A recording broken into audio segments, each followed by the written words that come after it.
దాంతో ఆమె ఫ్రస్ట్రేషన్ తట్టుకోలేక విపరీతంగా తన కడుపు మీద తానే బాధేసుకుంటుంది. అలా బాధేసుకున్నప్పుడు ఒక మాంసపు ముద్ద బయటికి వస్తుంది. ఆ విషయం తెలిసిన వెంటనే వ్యాస మహర్షి అక్కడికి వచ్చి అసలు గాంధారిని ఎన్ని రకాలుగా తిట్టాలో అన్ని రకాలుగాని ఏదైతే ఆ మాంసపు ముద్ద ఉందో దాన్ని 101 భాగాలుగా చేస్తాడు. 100 పురుషులు ఒక స్త్రీ పుట్టబోతుంది, అంటే నీకు 101 మంది పిల్లలు కలగబోతున్నారని చెప్పేసి దానికోసం ఒక ప్రక్రియను ఏర్పాటు చేస్తాడు. నిజంగా దాని గురించి కూడా మహాభారతంలో చాలా క్లియర్గా ఉంటుంది తెలుసా.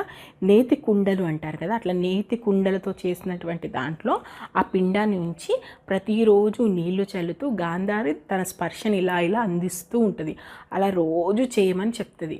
కొన్ని రోజులకు ఆ నేతి కుండలోంచి మొదటి బిడ్డ బయటికి వస్తాడు. అతనే దుర్యోధనుడు. కలి అంశలో వస్తాడు. దుర్యోధను పుట్టగానే ఎన్ని చెడు శకునాలు రావాలో అన్ని చెడు శకునాలు వస్తాయి.